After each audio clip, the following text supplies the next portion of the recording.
The shoulder is an elegant piece of machinery. It has the greatest range of motion of any joint in the body. However, this large range of motion can also lead to shoulder joint problems. Understanding the different parts of the shoulder can help you understand how the shoulder works, how it can be injured, and how challenging recovery can be when the shoulder is injured. The important structures of the shoulder can be divided into several categories. These include bones, joints, ligaments, tendons, muscles, nerves, blood vessels, and bursa. The bones of the shoulder are the humerus, or the upper arm bone, the scapula, or the shoulder blade, and the clavicle, or the collarbone. The roof of the shoulder is formed by a part of the scapula called the acromion. There are actually 4 joints that make up the shoulder. The main shoulder joint, called the glenohumeral joint, is formed where the ball of the humerus fits into a shallow socket on the scapula. This shallow socket is called the glenoid. The acromioclavicular, or AC joint, is where the clavicle meets the acromion. The sternoclavicular, or SC joint, supports the connection of the arms and shoulders to the main skeleton on the front of the chest. A false joint is formed where the shoulder blade glides against the rib cage. This joint, called the scapulothoracic joint, is important because it requires that the muscles surrounding the shoulder blade work together to keep the socket properly aligned during shoulder movement. Articular cartilage is the material that covers the ends of the bones of any synovial joint. Articular cartilage is about 1/4 of an inch thick in most large, weight-bearing joints. It is a bit thinner in joints such as the shoulder, which don't normally support weight. Articular cartilage has a rubbery consistency.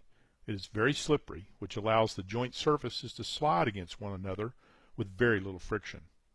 Articular cartilage functions to absorb shock and provide an extremely smooth surface to make motion easier.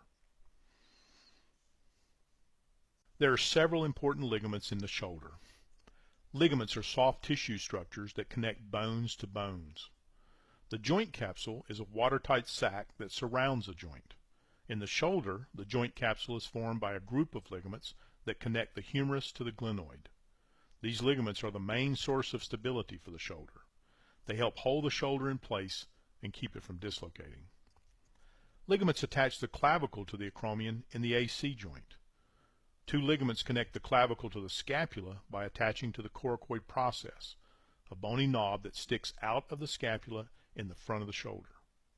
A special type of ligament forms a unique structure inside the shoulder called the labrum.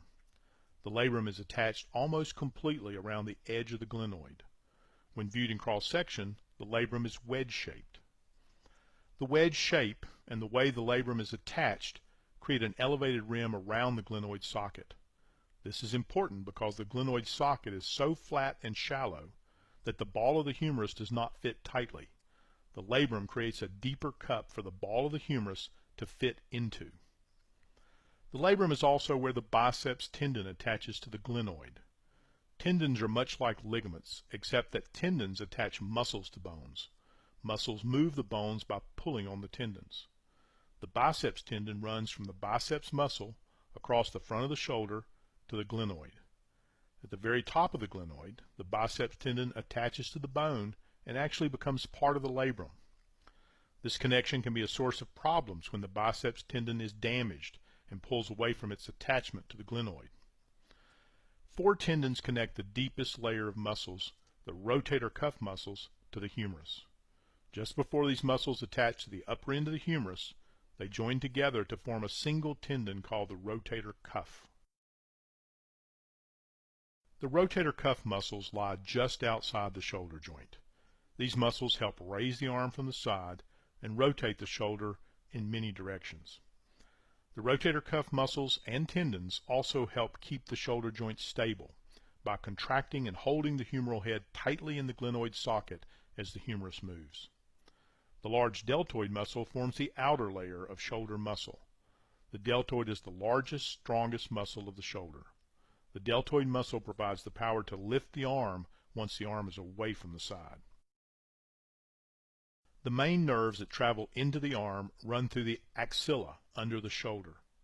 3 main nerves begin together at the shoulder: the radial nerve, the ulnar nerve, and the median nerve.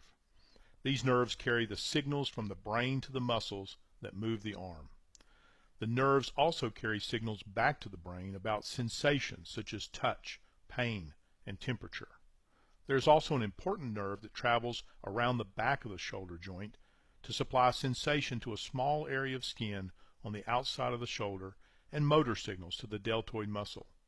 This nerve is called the axillary nerve. Traveling along with the nerves are the large vessels that supply the arm with blood. The large axillary artery travels through the axilla. If you place your hand in your armpit, you may be able to feel the pulsing of this large artery. The axillary artery has many smaller branches that supply blood to different parts of the shoulder. The shoulder has a very rich blood supply. Sandwiched between the rotator cuff tendons and the deltoid muscle are structures known as bursa. Bursa are everywhere in the body. They are found wherever two body parts move against one another and there is no joint to reduce the friction. A bursa is simply a watertight sac between two moving surfaces that contains a small amount of lubricating fluid.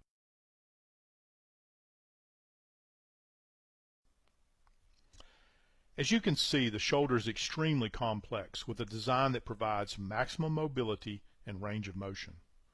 Besides big lifting jobs, the shoulder joint is also responsible for getting the hand in the right position for any function.